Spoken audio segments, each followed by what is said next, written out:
Hello and welcome back to Booking Through Life. I'm Mary, and I am going to film the my Pride and Prejudice retellings that I have read. I'm not going to rank them. We're just kind of perusing my bookshelf. I will tell you if I thought they were a 3 or 4 star, and if I can remember what they're about, I will let you know, or I'll just read the back cover.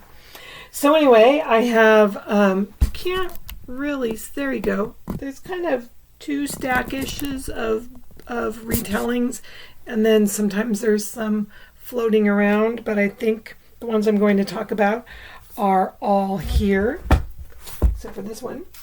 So let me look and see which ones I've read and which ones I haven't. So I have read Pride and Prejudice and Zombies. This is written by Jane Austen and Seth Graham Smith. I did enjoy this one. It's kind of funny, as the Austen daughters are known as very good zombie hunters, as well as Lady Catherine is quite the expert zombie hunter, and so there ends up being a cool scene regarding that. So it's, yeah, if you like zombies and you love Pride and Prejudice, this might be the book for you. I have not read the Sense and Sensibility and Sea Monsters, but I've just recently learned from Kat at Kat's Novel Adventures that there's a prequel and a sequel to this. I don't think it's written by the same person. I think somebody else took over, but she said they were quite good. So maybe when she's doing her zombie-a-thon in February next year, I might pick those up and read all 3 of them, because it's been a while since I've read this one. I know that for me, that got to the part where it's like, I just want the romance between Darcy and Elizabeth, and I just want what's going on with all the sisters, and I mean, that's in there. But I got to the point where it's like, maybe I just needed to read Pride and Prejudice. But I still liked it. It was good. I don't know how many stars I gave it. I'm feeling like it was probably a 3.5. Then, let's see, I haven't read either of these. I did read this one. It's called Pemberley Shades. It's Pride and Prejudice Continues, a lightly gothic tale of Mr. and Mrs. Darcy by D.A. Bonavia Hunt. And I'm just going to read the back. I kind of remember what this is about. It's kind of 5 or 6 years after they're married, and they're looking for a rector, a new vicar for their manor. And there's kind of some sinister things happening. So the back says, when Mr. Darcy hires a new rector for Pemberley Manor, he and Elizabeth find themselves mystified by a series of strange events and bizarre behavior. Could Mr. Darcy have been so mistaken in his estimation of the man? Or has something more sinister occurred? An imposter found his way into Pemberley's inner circle. I gave it a 2. So I love the cover, just not great. Then the next ones are by Pamela Aden, and she writes the ones I've read of hers, her Pride and Prejudice or her Jane Austen variations and retellings are pretty good. So this is Mr. Darcy's side of the story of Pride and Prejudice. So you have an assembly such as this, Duty and Desire, and These 3 Remain. And I really enjoyed these ones. It's got some gothic things going on as well, but they're quite fun. And I like that if you're going to write a big chunker book, I like that it's kind of broken up into parts like that. Let's see. Then, let's see. So I've also read Pride. This is a Pride and Prejudice remix by, I'm going to murder her name, I'm sorry, Ibi Zoboi. And she came to my town for our book festival, and I really wanted to hear what she had to say, and I just couldn't make it. But this is Pride and Prejudice in Brooklyn. It's a modern retelling. So Brooklyn pride, family pride, and pride in her Afro-Latino roots, but pride might not be enough to save her neighborhood from changing into something unrecognizable. When the wealthy Darcy family moves in next door, Zuri, that's our Elizabeth, wants nothing to do with their two teenage sons, which would be the Bingley and the Darcy, even as her older sister Janae starts to fall for the charming Ainsley. She especially can't stand the judgmental and arrogant Darius. Yet Zuri and Darius are forced to find common ground. Their initial dislike shifts into an unexpected understanding. And so this is YA, and I really enjoyed this one. I think I gave it 4 stars. And then Bridget Jones' Diary by Helen Fielding.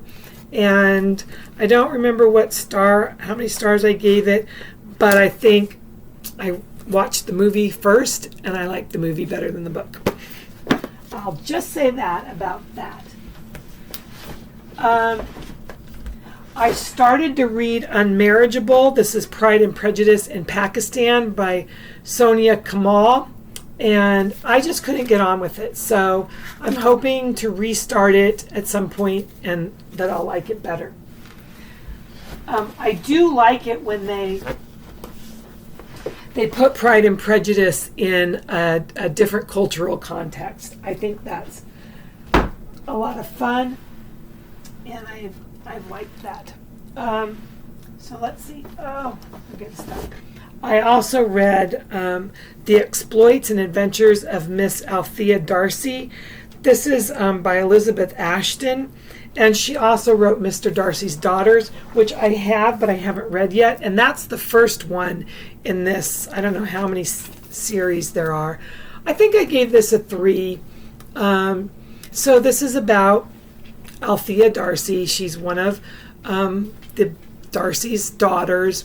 I can't remember if they have 4 or 5 daughters, if it's kind of like a similar situation.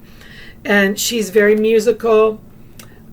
She makes a disastrous marriage to a man whose charming manners conceal an unpleasant nature. Flinging caution to the wind, she flees her marital home, masquerading as a gentleman, and accompanied only by her maid Figgins. She sets off for Venice to take refuge with her sister Camilla, but events, always dramatic and something dangerous, conspire to thwart her plans. There's a thing about a painting by Titian, and Titus Manningtree is in pursuit of it in Italy, and so things go from there. It was entertaining, but there was just some things that, I don't know, for me just wasn't fabulous. But having said that, I do want to read the book before that, and I think she may have several. Oh yeah, I have another one by her. This is called The Second Mrs. Darcy. Sorry, I got my head down there. Then the next 2 is Pride and Prejudice and Other Flavors by Sonali Dev, and she's written a series of these, and I finished this one. I think I gave it a 3.5 stars. I love the cover, and this is Indian, an immigrant Indian, and it's about the Rajas, and they're descendant from royalty. And so there was a couple of things for me that was really kind of strange. There's one woman, I can't remember who she was in the story, but she's a feminist, and she draws these pictures that are the artwork. When I try to visualize what the artwork looked like, I just thought, I don't think she's a visual artist, because I just don't think what she was describing makes a lot of sense to me as an artist. But there are some things that are good about this. It's interesting. Not my favorite. This one, on the other hand, I loved.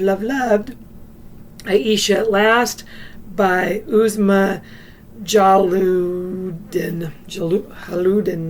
I don't know how to say her name, but there it is. And I think Katie from Books and Things didn't like this one as much as I did, but I thought it had all the Pride and Prejudice feels. It had that at least as far as the romance goes between Elizabeth and Darcy. And so, yeah, so Aisha Shamsi has a lot going on. Her dreams of being a poet have been set aside for a teaching job so she can pay off her debts to her wealthy uncle.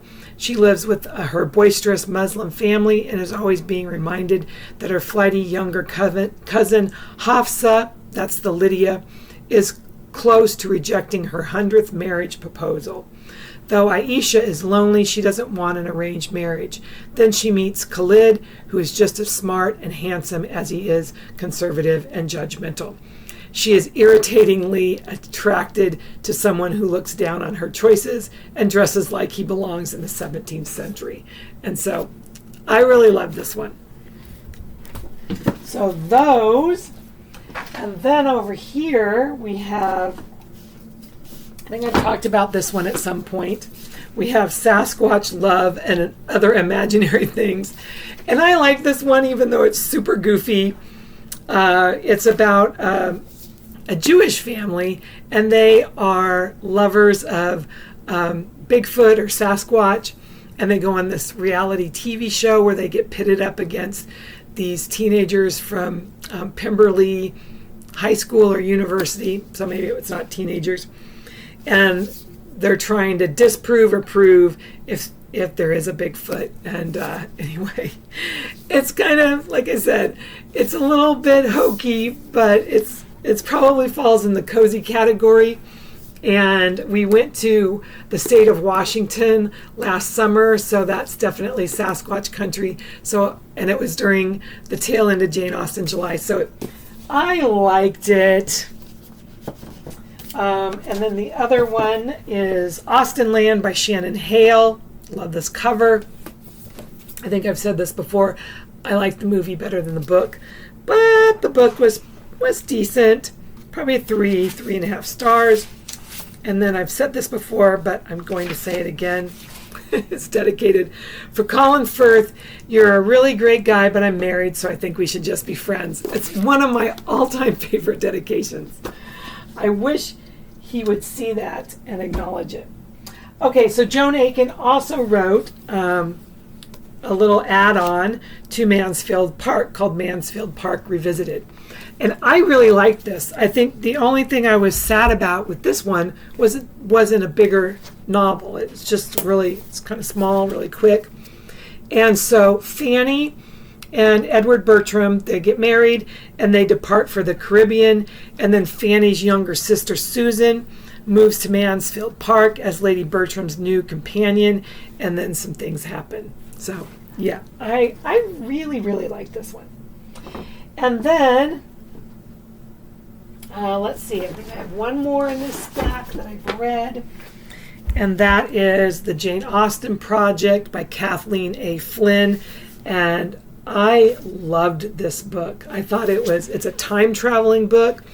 There's a group of, I believe, scientists that go back.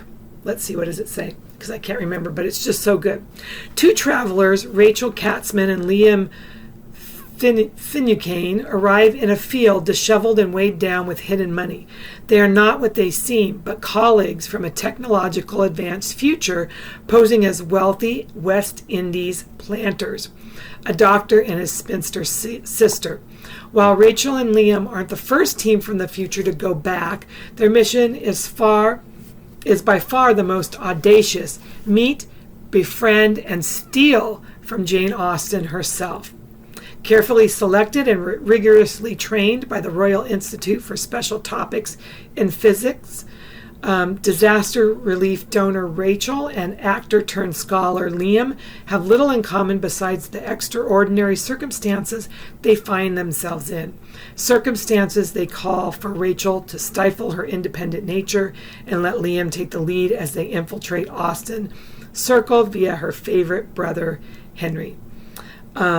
But diagnosing Jane's fatal illness and obtaining an unpublished novel hinted in her letters pose enough of a challenge without the continuous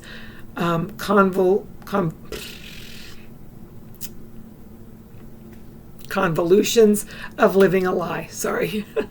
While her friendship with Jane deepens and her relationship with Liam grows complicated, Rachel fights to reconcile her true self with the constrictions of the 19th century. Anyway, so good.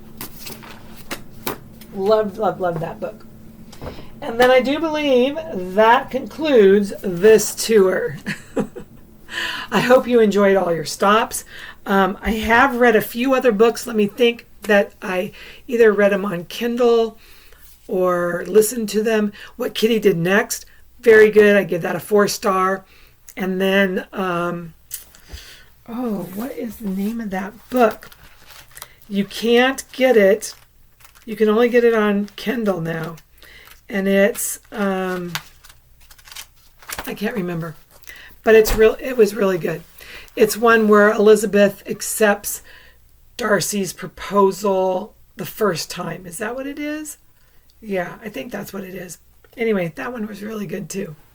If I remember what it is in the next video, I'll let you know. Anyway, that's it for today. Let me know what your favorite retelling is.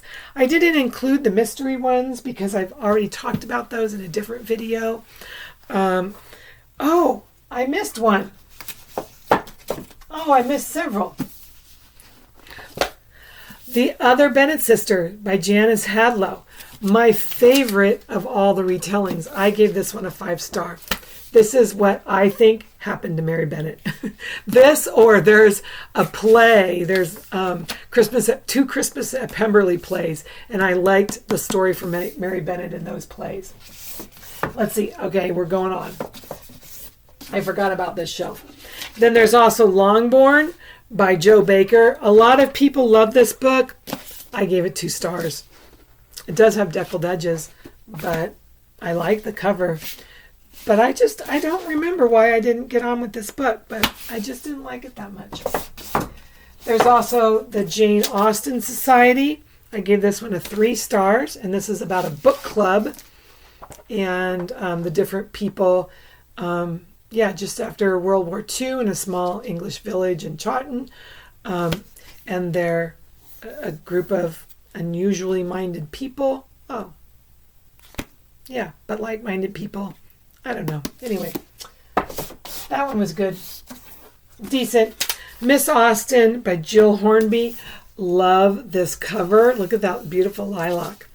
I gave this either a 3.5 or a 4. This one's about Cassandra Austen and her life kind of after Jane Austen has passed away. And you do move back and forth between time. It's a dual timeline where she'll remember about, her time with her sister. And then this year she came out with Godmersham Park, and I got the UK version because this cover is absolutely gorgeous. It looks like embroidery. And this one has to do with Anne Sharp, who was the governess for one of Jane Austen's brothers. Was it George? I can't remember. Or was it Henry? Anyway, and her relationship with both Henry and Jane. And this one was really good. Now, is that it? I think that's it.